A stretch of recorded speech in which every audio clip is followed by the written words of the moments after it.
Teman-teman udah kenal nih Kang sama Kubernetes, apa itu Kubernetes, kenapa harus Kubernetes.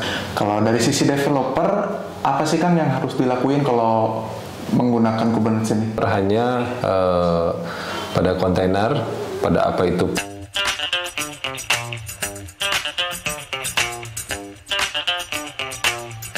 Assalamualaikum warahmatullahi wabarakatuh. Halo guys, kembali lagi bersama kita dalam program ngeteh di channel Neuronworks Indonesia. Kali ini kita akan membahas salah satu tools yang sedang populer, yang sangat membantu untuk proses automation deployment, khususnya untuk aplikasi berbasis kontainer. Tools apa itu? Ya, Kubernetes. Sebelumnya perkenalkan, saya Regi, programmer dari divisi Web Development Services. Kali ini saya ditemani bersama programmer juga, rekan saya dari divisi Mobile Development Services, Kang Rizal. Apa kabar Kang? Alhamdulillah Kang Regi, apa kabar juga? Alhamdulillah baik Kang. Lagi sibuk kerjaan apa nih Kang? Kebetulan sekarang saya di project lagi ada pengembangan notification platform, lebih ke integrasi ke Kafka, terus bikin real time notification gitu-gitulah. Termasuk juga ada GPS tracking mungkinnya untuk tracking STB gitu-gitulah kurang lebih Kang Regi. Oh, banyak ya? Ya lumayan lah, karena juga kan? Ya lagi overload ya, sama saya juga banyak, ya lagi banyak permintaan biasa. Subhanallah, mantap. Untuk mempersingkat waktu, gimana kalau kita langsung mulai aja ke topik pembicaraan kali ini ya Kang ya? Siap. Nah mungkin teman-teman ada yang belum tahu nih Kang, Kubernetes itu apa sih? Jadi menjawab pertanyaan Mas Regi, apa itu Kubernetes? Saya mengambil referensi dari Andy Murhadin, itu seorang entrepreneur IT juga. Jadi intinya pada saat kita mau menjalankan Docker Compose di multiple host itu secara sekaligus, garis besarnya sih kurang lebih seperti itu. Cuman kalau kita menjalankan Docker Compose-nya sendiri kan sebenarnya itu sudah rapi. Jadi artinya aplikasinya dia punya kontainer sendiri untuk aplikasi, dia punya database yang berjalan di kontainer sendiri. Mengenai apa itu Kubernetes, Kang Regi, jadi sebenarnya udah sering kita dengar sih mungkin ya, banyak yang bilang Kubernetes itu salah satu orchestration tools untuk containering. Jadi saya coba lebih menspesifikannya lagi, menyempitkannya lagi karena saya juga mencoba dari sisi application developer mungkin ya. Jadi pada intinya adalah kita mau menjalankan Docker Compose, ada beberapa host sekaligus. Jadi kalau kita menjalankan Docker Compose itu kan sebenarnya itu udah rapi, jadi kita punya aplikasi yang jalan di kontainernya sendiri, terus ada database yang berjalan di kontainernya sendiri, terus kalau misalkan di depan nih, kalau misalkan kita mau pakai load balancer, berarti kita setup Nginx di kontainernya sendiri. Sebenarnya itu udah rapi, tapi kita udah dan juga kita udah melakukan pemisahan berdasarkan fungsinya masing-masing. Nah, jadi anggaplah kita punya aplikasi kita seperti pada digambar, lalu ada database yang berjalan di dalam satu host, ceritanya gitu. Nah, lalu kita punya satu host. Nah, tapi di sini kita belum ada replikasi karena cuma ada satu aplikasi dan satu database yang jalan di satu host ini. Replikasi itu misalnya kalau aplikasinya mau jalan dua instance, nah berarti kita deploy lagi nih aplikasinya. Nah kalau misalkan skemanya menggunakan skema seperti ini, sebenarnya replikasinya dia nggak berfungsi karena dia berjalan di satu host yang sama. Ya, dia berjalan di CPU yang sama, memori yang sama. Kalau misalkan memori atau CPU di sini runningnya lagi ekstrim atau lagi penuh, ya dua-duanya akan tetap mati. Jadi replikannya nggak bakalan dapet lah istilahnya. Nah, jadi kenapa replika itu harus ada di luar instan yang berbeda? Nah, secara umumnya, jadi emang ada dua yang dikejar dalam replikasi. Misalkan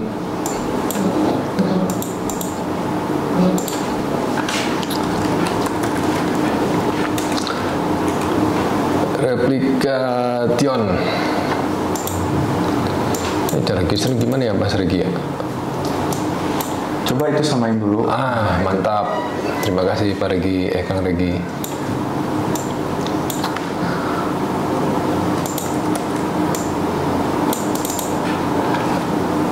Yang pertama itu biasanya dia menyangkut capacity.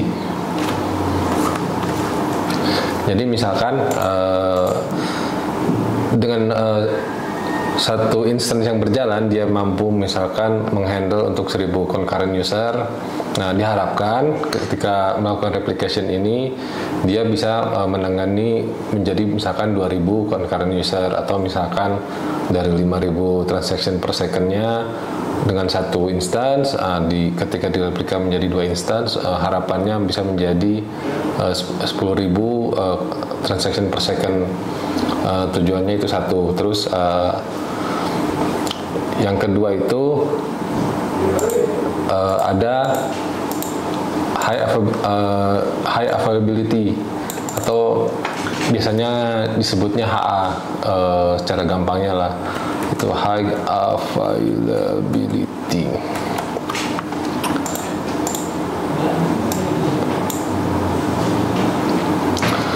Nah, apa itu HA atau high availability ini? Jadi artinya kalau satu node mati, misalkan aplikasi ini mati, tetap jalan. Betul, user akan tetap bisa mengakses ke si aplikasi. Jadi kalau di beberapa aplikasi kita lumayan sering dengar itu ada istilahnya server on, always on. Oh iya. Ya, itu salah satunya dia menggunakan konsep dari high availability ini. Jadi bisa dibilang itu tuh backup ya. Betul. Backup jika di salah satu server itu sedang bermasalah, yang satu tetap jalan. Betul. Oh, ini bagus ya. Makanya ada konsep istilahnya yang dikejar dari application ini, selain dari capacity tadi, yang kedua adalah high availability. Nah, tujuannya umumnya secara umum memang dua. Nah, kalau misalkan replikasi ini ada di tempat yang sama kayak tadi, ini kan maka tujuannya ini nggak bakal tercapai nih, baik dari sisi capacity maupun high availability-nya. Karena kalau misalkan node yang mati entah karena memorinya korup, atau misalkan prosesornya crash, atau misalkan networknya down, maka dua dari tujuannya ini dia nggak bakal tercapai. Nah, demikian juga dengan tujuan high availability nih. Jadi kalau HA dengan kasusnya mesin yang sama, walaupun kita deploy 3 aplikasi yang sama di sini, ya begitu node-nya mati semua. Nah, jadi idealnya ketika kita melakukan replication ini itu di tempat yang berbeda. Izin copy paste dulu, saya mau coba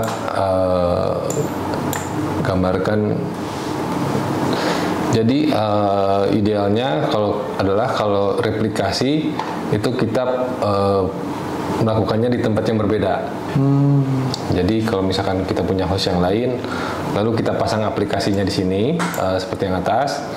Nah, biasanya kalau kita sudah bikin aplikasi dengan mengikuti, mungkin Kang Regi juga sudah pasti hafal dengan istilah 12 factor.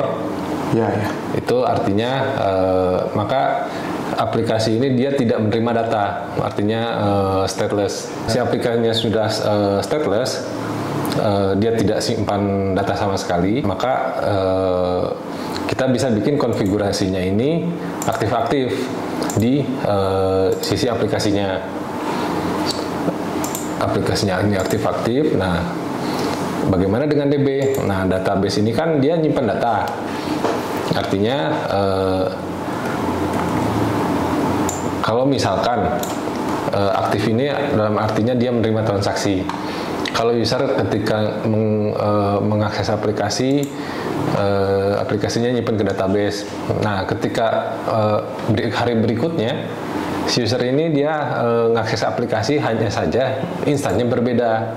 Data-data yang kemarin dia simpen itu kan adanya di insan pertama nih. Iya, iya. Nah, karena dia menyimpan data ini, biasanya untuk database seperti ini dia dilakukan konfigurasi aktif pasif. Jadi dari dua aplikasi ini dia hanya menyimpan ke satu database. Dari aplikasi satu, aplikasi dua dia ke database di instansi pertama. Nah, nanti dari DB pertama ini dia melakukan replication secara pasif. Jadi database ini dia menerima data secara pasif dari database pertama. Nanti begitu misalkan instansi pertamanya down, database pertama ini down, nah maka dia akan otomatis lari ke database replika ini yang tadi di set pasif. Jadi secara data pun dia nggak akan lengkap karena isi datanya sudah direplikasi. Nah, Kang, dari penjelasan itu saya pernah dengar Kubernetes itu sebelumnya Borg ya. Borg itu tuh aplikasi internal dari Google sendiri ya. Jadi Kubernetes itu awalnya gimana tuh, Kang? Menanggapi pertanyaan Kang Regi ya mengenai Borg itu apa?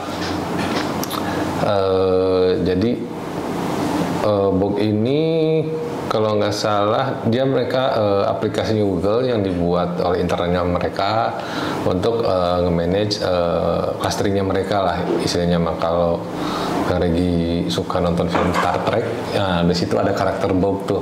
Nah itu yang dimaksudnya dengan Borg, ininya lah istilahnya mah gambarannya lah. Jadi bukan Borg-nya yang dibuat open source, tapi dengan dari knowledge yang dimiliki bertahun-tahun ngebangun si Borg ini, si Google ini membuat produk baru dan di open source kan, yang akhirnya jadi kita kenal dengan nama Kubernetes atau Kubernetes. Baik ya Google ya. Nah, sangat membantu. Tentu ya. Jadi mungkin baik, betul, sangat baik tentu saja dari sisi developer itu sangat membantu kita ya betul. Cuman tentu saja selalu ada tujuan-tujuan lain latar belakangnya. Salah satunya yang paling kelihatan itu dari sisi latar belakang bisnis. Pasti itu, Kang.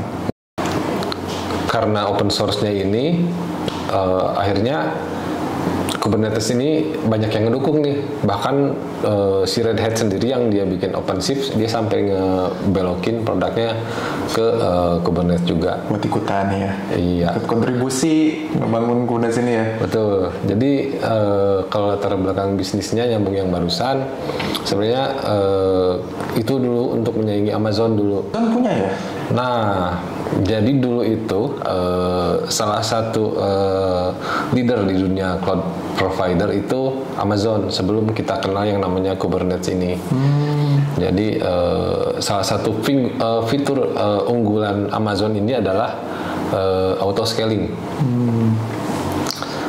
Auto scale itu seperti apa?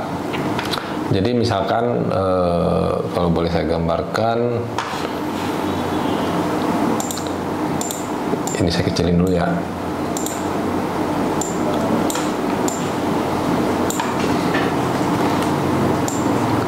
Di sini kita udah punya misalkan 3 klaster nih.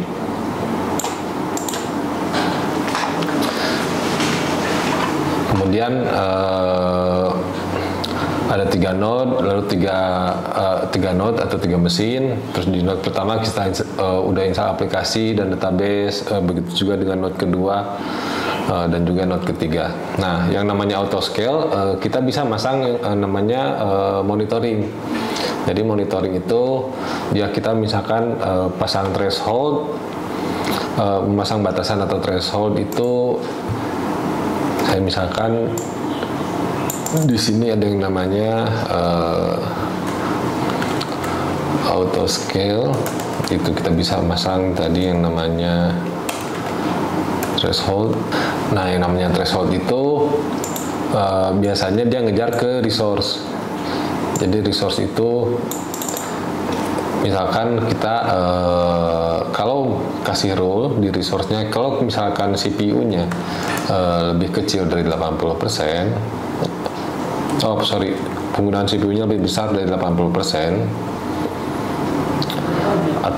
atau misalkan memorinya penggunaan memorinya di atas 80%, maka dia akan melakukan scale out.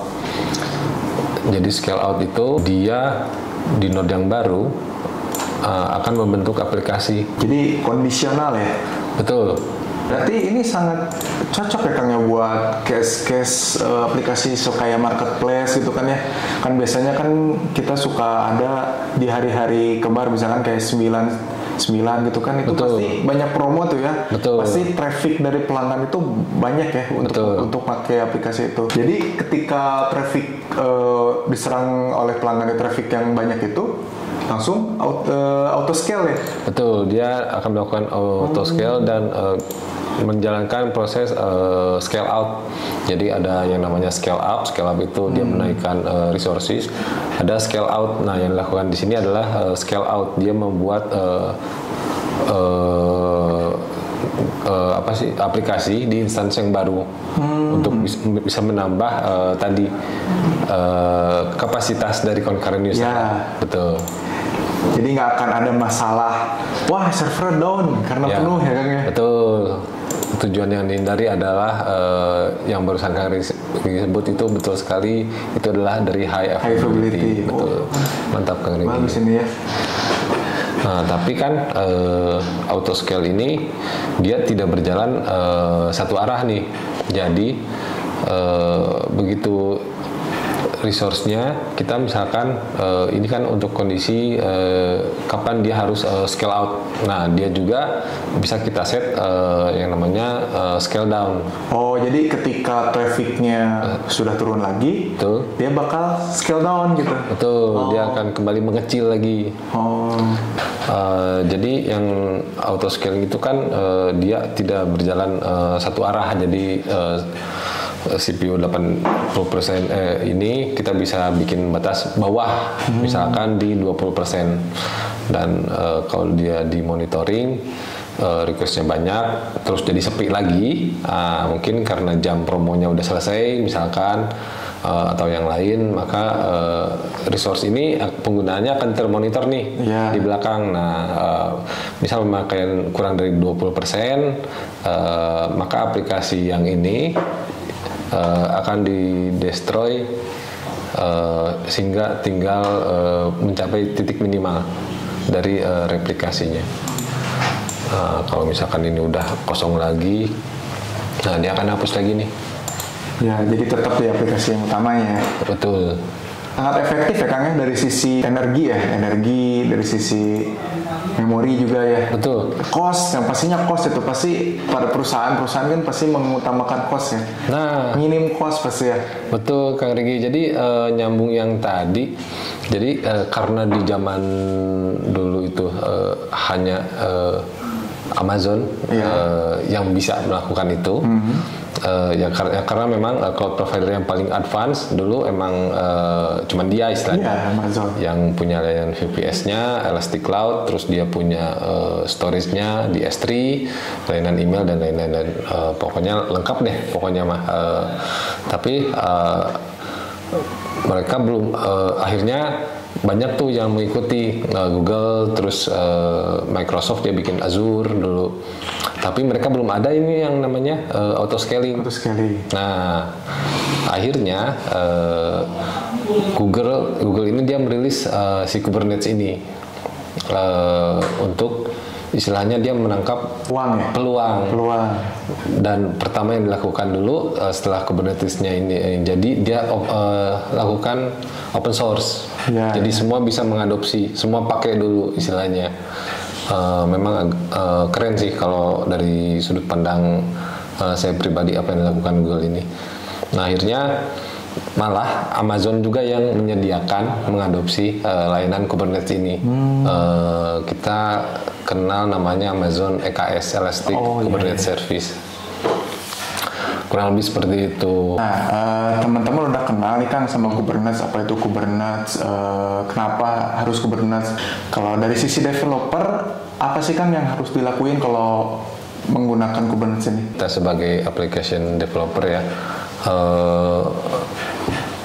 kalau misalkan saya boleh ambil kesimpulan, jadi dia ini ada beberapa terminologi sebenarnya. Yang pertama, ini seperti kita lihat di layar. Jadi kita scope-nya itu sebagai application developer hanya pada kontainer, pada apa itu pod, lalu apa itu service, lalu terakhir ada persistent volume dan turunannya persistent volume claim. Sebenarnya scope-nya mungkin hanya di situ sih. Jadi sebagai application developer kita cukup tahu 4 atau 5 ditambah 1 VB claim terminologi di atas. Nah, jadi misalkan ceritanya ini kita udah punya satu node seperti ini nih. Kita analogikan aja dalam satu mesin ini kita udah bisa menjalankan banyak kontainer di dalamnya. Terus misalkan kita jalanin 2 kontainer nih. Di sini saya udah punya 2 kontainer. Yang mana si kontainer ini nanti dia akan dibungkus lagi oleh sesuatu yang namanya pod. Secara arsitektur kontainer-kontainer ini di dalam node-nya pasti dibungkus oleh pod. Nah, apa itu pod? Jadi pod ini dia semacam abstraction layer. Jadi kan untuk environment container ini sebenarnya dia nggak hanya Docker, cuman memang Docker yang paling populer. Dia ada Podman, terus ada banyak lah istilahnya kalau referensi bisa kita cari di luar. Nah, kenapa ada pod ini? Justru karena Kubernetes ini dia mampu menghandle beberapa environment dari kontainer. Jadi si Kubernetes ini dia nggak perlu tahu kontainernya ini pakai Docker atau misalkan pakai Podman atau dari yang lain. Podnya yang akan mengatur nge-bridging istilahnya dari container environment ke si Kubernetes-nya. Jadi Kubernetes cukup ngasih tahu ke pod, siapin ini masalah dia mau pakai apa, silakan lah. Jadi itu nanti dari podnya. Nah, terus satu lagi di bawahnya kita ada yang namanya service, gambarnya hexagon. Jadi apa itu service? Nah, di sini kita pasang yang namanya service. Jadi service ini adalah terminologi ketiga yang kita bahas di sini. Terminologi ketiga kita ada yang namanya service. Service ini dia akan melakukan query. Jadi setelah kita pasang service di sini, nah bagaimana service ini bisa terhubung dengan pod yang berisi aplikasi atau misalkan database MySQL. Nah, dia akan menggunakan yang namanya selector. Jadi cara melihat kita terhadap pod ini yang ada di Kubernetes, entah itu aplikasi, database itu, jadi bukan satuan, tapi kita harus membuat, pada saat kita membuat pod itu kita membuat yang namanya label. Label ini misalkan di pod pertama saya kasih label dia app yang warna biru ini ya. Lalu label kedua dia adalah tes misalkan. Lalu di pod kedua saya beri label dia adalah DB, dan dia label kedua untuk pod kedua ini saya kasih label test untuk environment-nya. Jadi kita sudah punya 2 pod, sama-sama environment test, tapi yang satu diberi label app, yang satu diberi label DB. Nah, cara kita melihat pod ini adalah berdasarkan grup dari query yang bisa dijalankan terhadap selektor yang ada di pod. Jadi service ini dia tidak melihat, dia bodo amat mau ada di node mana, IP-nya berapa, yang dia lihat nanti ketika app ini mau nyambung ke DB karena dia nggak bisa langsung nih. Nah, dia harus dikoneksikan ke service selector. Service selector ini dia misalkan query-nya dia akan menjalankan DB dengan label DB. Satu lagi labelnya adalah test. Nah, jadi ketika dari pod menjalankan ke service akan meneruskannya ke pod database. Nah, kurang lebih seperti itu. Jadi ketika aplikasi tes ini dia mau ke DB, dia nggak bisa langsung intinya kalau di Kubernetes karena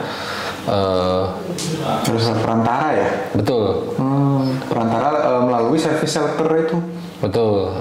Kenapa nggak bisa langsung istilahnya karena kita nggak tahu pod ini deploy di mana, terus dia IP-nya berapa. Kenapa kita nggak bisa tahu? Bisa nggak kalau kita set manual istilahnya? Sebenarnya bisa, cuman kalau kita set manual udah ngapain diotomasi? Iya. Gitu, intinya gitu. Nggak perlu pakai Kubernetes ya. Betul. Kalau manual. Betul. Makanya istilahnya kita nggak pernah tahu dia deploy di mana, berapa. Kurang lebih ini. Jadi si Kubernetes ini dia menyediakan service selector dengan query untuk pod-pod yang akan kita deploy nantinya. Oh, jadi kalau di kita nih ya, kalau di habit developer di Neuron, berarti kalau deploy to production itu udah aja tinggalin ya, biar Kubernetes-nya yang kerja sendiri gitu ya Kang ya? Betul. Jadi nggak perlu stay, itu bisa ya berarti ya? Betul. Setahu saya di Neuron sendiri memang sudah menerapkan proses CI/CD untuk automation-nya. Jadi ketika kita merge ke master, nanti otomatis tahu yang gimana caranya sulap itu rekan-rekan dari teman-teman dari Reach pokoknya tiba-tiba sudah terdeploy. Itu juga yang sudah diimplement di kita. Nah, ini kan tadi si pod ini aplikasinya web kan ya, dia aplikasi nav katakanlah, terus satu laginya untuk cache, misalkan dia entah Redis atau Memcache. Gimana kalau caranya dari user pengen ngakses ke dalam nih, pengen ngakses aplikasinya. Jadi misalkan saya tambahin di sini user, anggap aja ini user ya Kang ya, mohon maaf. Nah, user ini maka berarti kita harus sediakan dulu service selector yang akan dia mencari nanti selektor dari podnya itu. Dia adalah aplikasi dengan environment test. Jadi katakanlah ini tester nih. Tester ini mau ngetes aplikasinya. Setelah dibikinkan service untuk tes, service selector yang itu. Betul, baru dia nanti ke pod aplikasi dengan query app dan tes. Kurang lebih seperti itu Pak Regi. Jadi bisa jadi aplikasinya kita punya 2 dengan label yang sama, atau bahkan aplikasinya ada 3 tapi labelnya sama. Nah, otomatis akan terquery oleh service selector itu ya. Betul. Jadi setelah servicenya jalan, user dapat mengakses aplikasi melalui service yang di-set. Kurang lebih seperti itu. Nah, terakhir kita ada yang namanya persistent volume atau PV claim. Apa itu persistent volume? Itu gampangnya kalau di Docker itu kurang lebih sama lah dengan volume yang ada di Docker. Jadi misalkan di sini saya udah gambarkan ada satu node. Kemana nih mouse-nya? Halo. Nah, ada satu node yang isinya udah kita set persistent volume sebanyak 10 giga. Jadi node itu resource-nya kan ada banyak ya. Jadi entah selain prosesor, memori, ada juga alokasi hard disk. Nah, dari hard disk ini kita set persistent volume sebanyak 10 giga. Nah, ketika ada aplikasi kita membutuhkannya, misalkan di pod database, nah maka di pod ini kita tambahkan si tag ininya, si persistent volume claim, dia perlu PVC sebanyak 10 gigabyte. Kita set nih untuk database MySQL ini. Nah, nanti dia akan mencari nih. Jadi misalkan PV ini kita bisa set lebih dari satu. Misalkan yang satu ada 20 giga. Nah, ketika kita kasih klaimnya ke database MySQL ini, nanti dia akan dicarikan mana nih yang cocok untuk 10 giga. Oh. Ternyata muat nih di sini 10 giga. Nah, nanti ketika aplikasinya nyimpen data itu ke pod MySQL ini, datanya disimpan nanti di persistent volume. Jadi ini untuk kalau misalkan terjadi apa-apa database-nya, service database-nya crash katakan, datanya akan tetap ada di sini. Nanti kalau misalkan service database-nya dia kedetek crash, akan dibikin ulang.